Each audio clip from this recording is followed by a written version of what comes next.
चणा मसाला. आता छोले असो किंवा चवळी, पांढरे चणे असो किंवा काळे चणे, सगळं काही कमाल बने. भारताकडून पाकिस्तानच्या विरोधात ऑपरेशन सिंदूर राबवलं गेल्यानंतर पाकिस्तानकडून भारतावर ड्रोन हल्ला करण्याचा प्रयत्न केला गेलाय आणि भारताने देखील याचं चोख प्रत्युत्तर दिलंय. माझ्यासोबत संरक्षण तज्ज्ञ हेमंत महाजन सर आहेत. सर, रात्री पाकिस्तानने भारतावर हल्ला करण्याचा प्रयत्न केला आणि त्याचं चोख प्रत्युत्तर भारताकडून पाकिस्तानला देण्यात आलंय. असं आहे, आपण गेल्या 24 तासात किंवा काल संध्याकाळी जे घडलं त्याचं आपण विश्लेषण असं करू की पाकिस्ताननी जी आपली विमानतळं होती जी सीमेच्या जवळ आहेत, म्हणजे जसं काश्मीरमध्ये 3 आहेत, एक श्रीनगर आहे, दुसरं जम्मू आहे, तिसरं उधमपूर आहे. पंजाबमध्ये समजा म्हणता येईल की आपल्याला फिरोजपूर आहे किंवा आपलं अमृतसर वगैरे आहे, आणि तसंच राजस्थानमध्ये जैसलमेर आहे आणि गुजरातमध्ये भुज वगैरे आहे. तर या विमानतळावरती त्यांनी हल्ला करण्याचा प्रयत्न केला ड्रोन्सच्या मदतीने. आता ड्रोन म्हणजे काय असतं? एक पायलट नसलेलं विमान, आणि हे याला सुसाईड ड्रोनच्या पद्धतीने वापरता येतं. म्हणजे हे ड्रोन नुसतं आकाशात उडतं आणि कुठल्या तरी म्हणजे जे लक्ष त्याचे हे असतं त्यातून टक्कर मारते, आणि टक्कर मारल्यामुळे जर ॲक्सिडेंट झाला तर किती नुकसान होऊ शकतं. तशा प्रकारे हे नुकसान होऊ शकतं. आणि काही केव्हा या ड्रोनमध्ये एक्सप्लोजिव्हसुद्धा भरलेले असतात, म्हणजे ज्याला आपण IED म्हणतात, इम्प्रोवाइज एक्सप्लोजिव्ह डिव्हाइस, तसे नक्षलवादी वापरायचे. तर ही हवेत उडणारी ही IED आहे आणि आपण नेमकं नेम घेऊन जिथे पाहिजे तिथे त्याला मारू शकतो. परंतु झालं काय की आपली जी अँटी एअरक्राफ्ट डिफेन्स सिस्टीम आहे S-400 नावाची, ही अतिशय मजबूत आहे. याच्यामध्ये सगळीकडनं माहिती एकत्र केली जाते, म्हणजे कुठल्या दिशेने कोण येत आहे, खास तर ड्रोन्स म्हणा किंवा मिसाईल्स म्हणा, मग ती माहिती आपल्याला सॅटेलाईटच्या मदतीने मिळते आहे. ती माहिती आपल्याला आपले जे ड्रोन्स हवेत उडत असतात त्यांच्या मदतीने मिळते आहे, आणि अर्थात रडारकडनं ती मिळते आहे. आणि मग त्याचं ते विश्लेषण करून आपली शस्त्र फायर करतात, त्याच्यामुळे जी ड्रोन्स असतात ती आकाशामध्येच त्यांना जवळ आपल्या पोहोचायच्या आधीच त्यांना उडवलं जातं. आणि याच्यामध्ये आपल्याला चांगलं यश मिळालेलं आहे. कुठलंही ड्रोन जाऊन त्यांचं जे बर्बादी करायचं काम करायचं होतं ते करू शकलेलं आहे. फक्त आवाज झाला आणि मग ती ड्रोन्स खालती कोसळलेली आहेत. तर म्हणजे आपल्याला पाकिस्तानचा हल्ला परतवण्यामध्ये चांगलं आणि 100% यश हे मिळालेलं आहे. माफ करा. आता त्याच्यानंतर आपण जो प्रतिहल्ला केला, तर या प्रतिहल्ल्यामध्ये जी पाकिस्तानची जी 3 सर्वात मोठी म्हणजे एअरपोर्ट्स होती, लाहोर, कराची, रावळपिंडी. लाहोर म्हणजे त्यांचं नंबर 2चं शहर आहे, रावळपिंडी कॅपिटल आहे, आणि कराची हे त्यांचं मुंबईसारखं सर्वात मोठं शहर आहे. तर त्यांच्यावरती आपण हल्ला केला. पहिले आपण त्यांची अँटी एअरक्राफ्ट डिफेन्स सिस्टीमला उद्ध्वस्त केली, आणि ही चीनी बनावटीची होती अशा प्रकारची माहिती आहे. आणि त्याच्यानंतर आपली ड्रोन्स आत गेली. आणि याच्याशिवाय आपण लॉयटरिंग ॲम्युनिशन नावाचा एक प्रकार वापरतो आहे. म्हणजे काय असतं की एखादं ड्रोन असतं ते हवेत उडत राहतं. मी समजा जसं शब्द कसा वापरायचा, आपण बहिरी ससाणा, मी नाव नीट घेतलं असेल, नावाचा एक पक्षी आहे, तो आकाशात उडत राहतो, आणि एकदम त्याला खालती टार्गेट दिसलं की तो खालती एकदम हे मारतो, तर लक्षाला उचलतो आणि पुन्हा तो चालला जातो. म्हणजे तो आकाशात टेहाणी मारत मारत तो आपल्या लक्ष्याकडे बघायचं की काही तुम्हाला टार्गेट तिथे मिळतं आहे का, आणि टार्गेट दिसलं की तो एकदम येऊन त्याला पकडतो, मारतोय, करतो. तर तशा प्रकारची लॉयटरिंग म्हणजे आकाशात लॉयटर करणारी, म्हणजे फिरणारी ॲम्युनिशन आहे, घुमणारी ॲम्युनिशन आहे. योग्य टार्गेट मिळालं की त्याच वेळेला ते ॲक्टिव्ह होतं. म्हणजे गेलं की लगेच ठोकणार असं नाही, टार्गेट योग्य मिळायला पाहिजे. तर म्हणजे त्याची डिस्ट्रक्टिव्ह पॉवर ही अतिशय चांगली असते, आणि नेमक्या लक्ष्यावरती फायर केलं जातं, आणि विनाकारण त्याची बर्बादी ही केली जात नाही. तर आपण लॉयटरिंग ॲम्युनिशनसुद्धा वापरतो आहे, ज्याच्यामुळे पाकिस्तानचं जे नुकसान आहे हे पुष्कळ प्रमाणामध्ये झालेलं आहे. आणि लक्षात ठेवा, आपण हल्ला आता फक्त पाकिस्तानी ऑक्युपाईड काश्मीरपुरता मर्यादित ठेवलेला नाही आहे. पाकिस्तानचं जे हार्ट आहे किंवा जे हृदय आहे ते आहे पाकिस्तानी पंजाब. आपण पाकिस्तानी पंजाबमध्ये हल्ला करण्याचं धैर्य दाखवलं आहे. याच्याकरता आपल्याला आपल्या राजकीय नेतृत्वाचं आणि मिलिटरी नेतृत्वाचं कौतुक करायला पाहिजे. आपण जर या म्हणजे जे सध्याची गडबड चालली आहे त्याचा आपण कधी अभ्यास केला असेल किंवा विश्लेषण केलं असेल, तर लढाई ही फक्त LOC पुरती मर्यादित होती. LOC म्हणजे 790 किलोमीटरची जी सीमा लागलेली आहे काश्मीर आणि पाकिस्तानच्या मध्ये, आणि जम्मूच्या खालती जो भाग तयार होतो, जी सीमा असते, त्याला इंटरनॅशनल बॉर्डर म्हटलं जातं. ट्रेडिशनली इंटरनॅशनल बॉर्डरवरती भारतीय सैन्य नाही, तिथे बॉर्डर सिक्युरिटी मोठी फोर्स आहे तिथे आपण कधीही लढाई केलेली नव्हती आतंकवाद्यांच्या विरुद्ध. परंतु पाकिस्तानी मात्र इंटरनॅशनल बॉर्डरच्या भागातनं, खास तर जम्मू सांबाचा जो खालचा भाग आहे तिथून दहशतवाद्यांची आत घुसखोरी करण्याचा प्रयत्न करत होते. परंतु स्ट्रॅटेजिक रेस्ट्रिक्शनच्या नावाखाली आपण इंटरनॅशनल बॉर्डर कधी ॲक्टिवेट केलेली नव्हती. परंतु आत्ता आपण काय केलं, आता आपण त्याच्या पण खालती आलो. लाहोर कुठे आहे? लाहोर हे पंजाब, आपला जो पंजाब प्रांत आहे किंवा आपलं जे अमृतसर नावाचं जे शहर आहे त्याच्या अपोजिट आहे आणि ते फक्त 15-16 किलोमीटर एवढंच दूर आहे. तर म्हणजे आपला तोफखानासुद्धा तिथे पोहोचू शकतो. आणि आता आपण लाहोरला टार्गेट केलं आहे, पाकिस्तानी पंजाबला टार्गेट केलं आहे, जे पाकिस्तानचं हृदय आहे. तर त्याच्यामुळे त्यांना एक मोठा धक्का पोचलेला आहे आणि त्यांचं बऱ्यापैकी नुकसान झालं आहे. आता याच्या पुढे येणाऱ्या वेळामध्ये काय होईल? अजून ड्रोन हल्ले होतील का? ड्रोनच्या बरोबर मिसाईल्स येतील का? मिसाईल्ससुद्धा वेगवेगळ्या क्षमतेची असतात. 200 म्हणजे क्षमता त्यांची 2 प्रकारे तुम्हाला म्हणजे त्याचं विश्लेषण करता येईल. एक तर रेंज म्हणजे पल्ला. तसं मी म्हटलं आपले मिसाईल्स पाकिस्तानच्या कुठल्याही भागात जाऊ शकतात. परंतु त्यांची जी मिसाईल्स आहेत किंवा ड्रोन्स आहेत ती फक्त जो समोरचा भाग आहे तिथपर्यंतच येऊ शकतात. भारताच्या आत म्हणजे समजा म्हणायचं नागपूरच्या बाजूला वगैरे तिथे येणं शक्य नाही आहे किंवा सदर्न इंडिया तिकडे जाणं शक्य नाही, ईशान्य भारत तिकडे जाणं शक्य नाही, अंदमान निकोबारमध्ये जाऊ शकत नाहीत. पण आपण मात्र पूर्ण पाकिस्तान हा कव्हर करू शकतो. तर त्याच्यामुळे आपली क्षमता पूर्ण पाकिस्तानवरती हल्ला करण्याची आहे. सध्या आपण लष्करी टार्गेट निवडलेली आहेत जी सीमेच्या जवळ आहेत. पण गरज पडली तर आपण आतलीसुद्धा टार्गेटवरती हल्ला करू शकतो. आपली क्षमता आणि आपला स्टॅमिना, युद्ध लढण्याचा स्टॅमिना म्हणजे काय असतं की युद्ध लढण्याकरता तुम्हाला ॲम्युनिशनचा किंवा ड्रोन्सचा मोठा साठा लागतो. आपण जर बातमी ऐकली असेल तर एकदा अशी बातमी आली होती आणि एकदा मी पण सांगण्याचा प्रयत्न केला होता की पाकिस्तानकडे फक्त 5-6 दिवस लढाई करता येईल एवढीच ॲम्युनिशन ही शिल्लक होती. आपल्याकडे भरपूर त्याची म्हणजे कॅपॅसिटी आहे पाकिस्तानच्या विरोधामध्ये. तर म्हणून पाकिस्तानचे ड्रोन्स केव्हा संपतील, त्यांची ॲम्युनिशन केव्हा संपेल हे प्रश्नचिन्ह आहे. आणि लंबी लढाईची त्यांची क्षमता ही अत्यंत कमी आहे. त्यांना अर्थात चीनकडनं ॲम्युनिशन आणता येईल, चीनकडनं ड्रोन घेता येतील किंवा तुर्कस्तानकडनं घेता येतील. परंतु हे सगळं ते कर्ज घेऊन करत आहे. म्हणजे सर हे चीनकडून जी मदत होईल ती तात्काळ मदत दिली जाईल चीनकडून, जी की भारताच्या विरोधात शस्त्रास्त्र वापरली जातील ती मदत? असं आहे, चीन त्यांना सगळ्या प्रकारची शस्त्रास्त्रांची मदत करतोय. म्हणजे चीन त्यांना म्हणजे भारतीय सीमेवरती सैन्य तैनात करून भारतीय सैन्याला त्रास द्यायचं ही मदत काही चीन करत नाही आहे. पण शस्त्र म्हणजे ॲम्युनिशन त्यांना देतो आहे, त्यांची वेपन्स रिपेअर करतो आहे, त्यांना इंटेलिजन्स देतो आहे. आणि सर्वात जास्त जी मदत चीनकडून सध्या जी होते आहे ती म्हणजे त्यांना ते तंत्रज्ञान पुरवत आहेत. म्हणजे थोडक्यात सांगायचं म्हटलं की हे जे दहशतवादी होते जे आले होते पहलगामला 4 दिवस त्यांचा आपल्याला पत्ताच लागला नाही. कारण दहशतवादी कुठेही येतात तर त्यावेळेला आपण त्याचं जे इलेक्ट्रॉनिक स्कॅनिंग करतो आणि त्या वेळेमध्ये कुठले मोबाईल्स वापरले गेले होते, टेलिफोन वापरले गेले होते याचं विश्लेषण केलं जातं. पण ते पूर्ण ब्लँक होतं कारण दहशतवाद्यांनी जे तंत्रज्ञान वापरलं ते चीनी बनावटीचं होतं आणि त्याला आपण ओळखू शकत नाही कारण ते एन्क्रिप्टेड होतं. तर त्याच्यामुळे चीन त्यांना तंत्रज्ञानाशी मदत करतो आहे, सायबर अटॅक करण्याकरता मदत करतो आहे, शस्त्र पुरवठा नक्कीच करतो आहे. परंतु जी म्हणजे लष्कराची जी मुवमेंट आहे ती चीननी केलेली नाही, अजूनपर्यंत केलेली नाही आहे. तर त्याच्यामुळे आपल्याला चीन त्यांना मदत करून त्यांचा स्टॅमिना वाढवतो आहे. बघूया किती दिवस ते करू शकतात. परंतु आपलं मी म्हणजे पुन्हा पुन्हा सांगण्याचा प्रयत्न करतो आहे, आपलं युद्ध हे केवळ पाकिस्तानच्या विरोधात नाही, आपलं युद्ध पाकिस्तानच्या विरोधात तर आहेच, याच्याशिवाय चीनच्या सुद्धा विरोधात आहेत, ज्यांची आर्थिक ताकद ही अफाट आहे, लष्करी ताकद ही अफाट आहे. आणि एवढंच नाही तर त्यांची याच्याशिवाय जे चीनचे आणि पाकिस्तानचे जे हस्तक जे भारतात आहेत त्यांच्या विरोधात आहेत. तुम्हाला थोडक्यात सांगायचं म्हटलं, मी एक वरिष्ठ पत्रकार आहेत, त्यांचं नाव घेत नाही, त्यांनी एक व्हिडिओ तयार केला आहे आणि ते एका भारताच्या एक्स गव्हर्नरची इंटरव्ह्यू घेत होते आणि ते काय म्हणता आहेत हे तुम्ही जरा ऐका.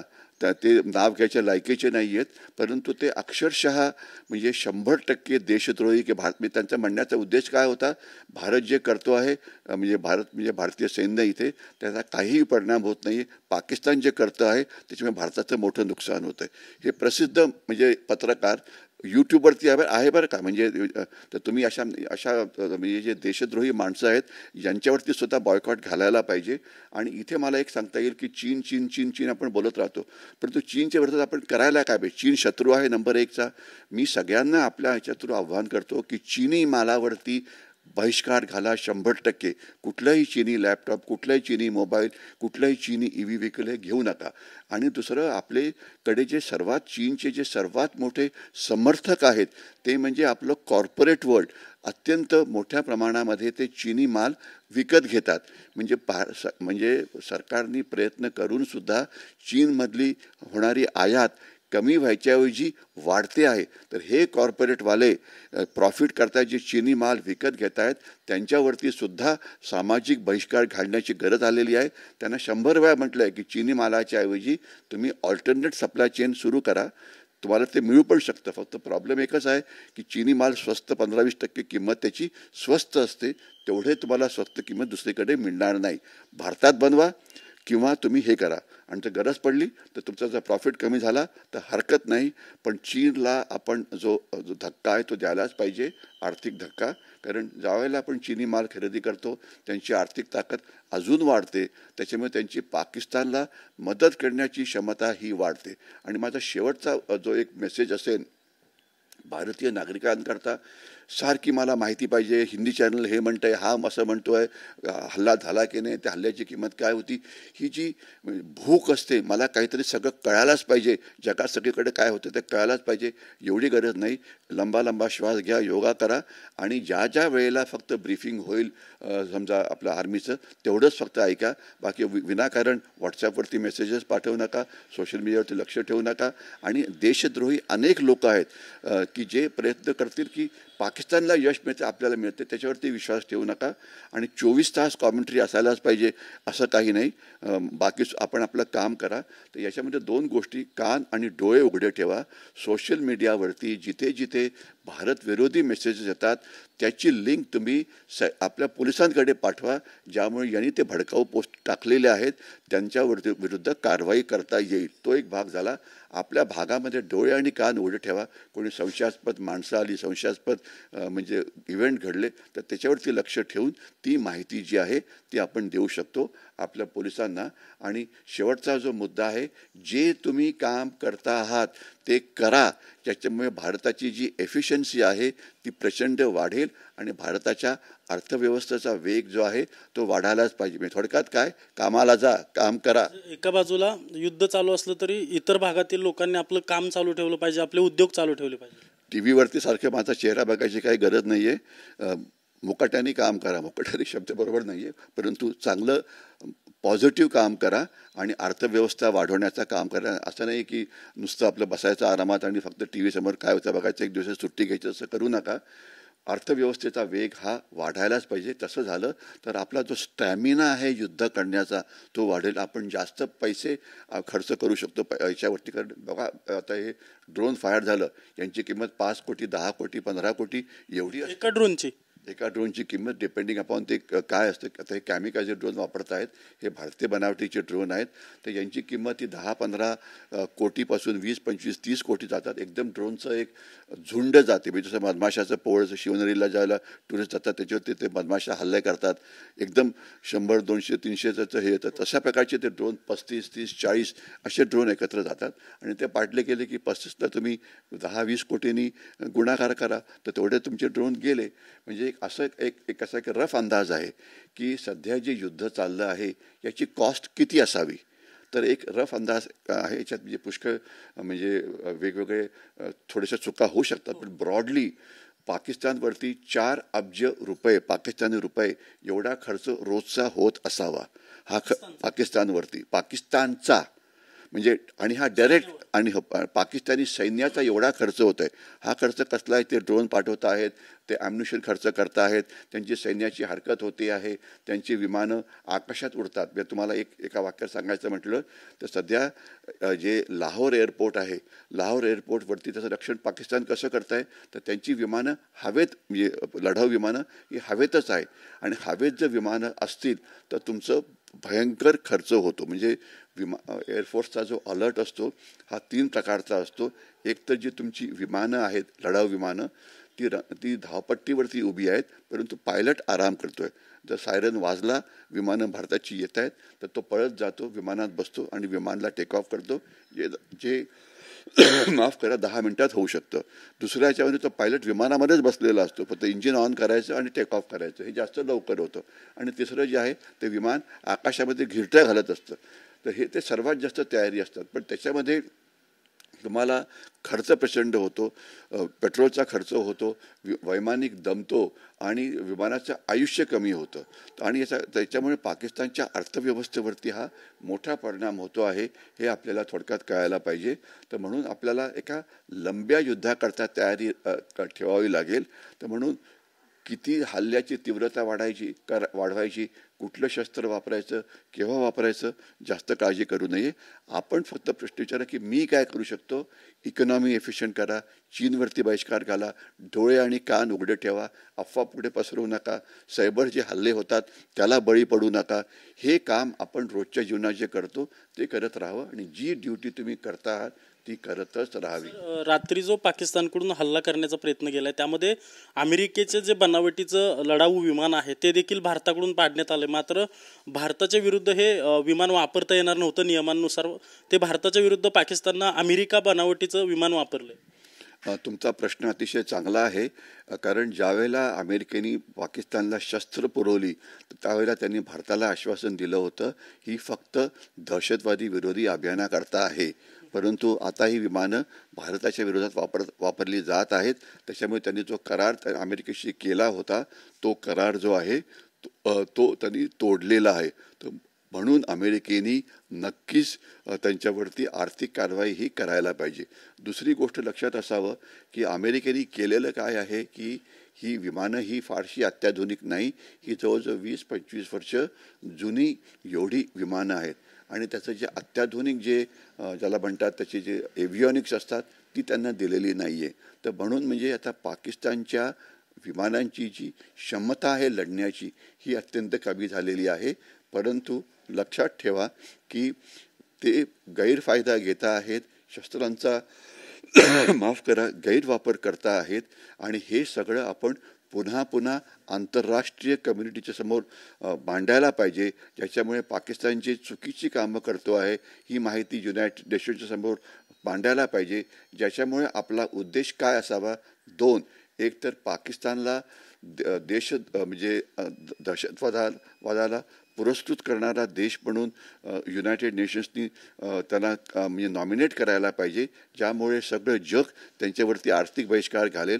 आणि पाकिस्तानचे चीफ ऑफ आर्मी स्टाफ यांना एक आंतरराष्ट्रीय दहशतवादी म्हणून घोषित करायला पाहिजे आणि त्यांच्याविरुद्ध अटकेचं वॉरंट जे आहे ते आपण हे करायला जगाला भाग पाडायला पाहिजे. सर, शेवटचा प्रश्न. सकाळी पाकिस्तानच्या पंतप्रधानांनी अमेरिकेच्या परराष्ट्र मंत्र्यांशी संपर्क केला आणि हे युद्ध थांबावं असं त्यांनी एक इच्छा व्यक्त केली. आपल्याला काय वाटतं की किती दिवसापर्यंत हे युद्ध, तुम्ही तर म्हणताय लंबा युद्ध चाललेले, पण अमेरिकेने काय हस्तक्षेप केला किंवा मध्यस्थी केली तर युद्ध थांबू शकतं? हा जो भारत आहे हा वेगळा आहे. आपण अमेरिकेची बोलणे ऐकायची आपल्याला काही गरज नाही आहे. जो आपण आपल्या राष्ट्रीय हिताचं रक्षण करणार आहे. ज्यावेळेला दहशतवादी आले होते त्यांनी डोनाल्ड ट्रम्पना विचारलं का, त्यांनी व्हान्सला विचारलं का? तर आपण ज्यावेळेला वाटतं की आपण पाकिस्तानचं पुरेसं नुकसान केलेलं आहे त्यावेळेला युद्ध थांबवू. आणि त्याच्याकरता आपल्याला अर्थातच पाकिस्तानकडनं म्हणजे अमेरिकेकडनं परमिशन घ्यायची काही गरज नाही. आपण युद्ध थांबवू ज्या वेळेला आपण पाकिस्तानी सैन्याचं मोठं नुकसान केलेलं आहे की ज्याच्यामुळे त्यांना एक मोठा धडा शिकवला जाईल. अमेरिकेकडनं परमिशन घ्यायची, अमेरिकेला सांगायचं तुम्ही मध्यस्थी करा किंवा युरोपियन युनियनला सांगायचं. आपण त्यांना आता इन्फॉर्म करतो आहे, आपण त्यांच्याकडनं परमिशन घेत नाही आहे. आपला मुख्य मुद्दा काय आहे, देशाचं जे राष्ट्रीय हित आहे. त्यांनी आम्हाला त्रास दिला, आता आम्ही त्यांना इतका त्रास देऊ की त्यांची जी लढण्याची क्षमता आहे ती कमी होईल. ते आपण करण्याचा प्रयत्न करतोय आणि जोपर्यंत हे एम अचीव केलं जात नाहीये तोपर्यंत आपण थांबणार नाही. धन्यवाद सर. आपण पाहतोय की हे जे भारत पाकिस्तानमध्ये जे युद्ध चालू आहे ते दीर्घकाल युद्ध चालू शकतं अशा प्रकारचं मत हेमंत महाजन सरांचं असल्याचं या ठिकाणी पाहायला मिळतंय. कॅमेरा पर्सन अभिजित पिसेसह अजिंक्य धायगुडे, TV9 मराठी, पुणे. वाह, काय आता मिळाली का चव? होय तर आत्ता मिळाली खरी चव. MDH चंकी चाट मसाला, जीवनाला खऱ्या चवीचे रंग. असली मसाले साथ सच MDH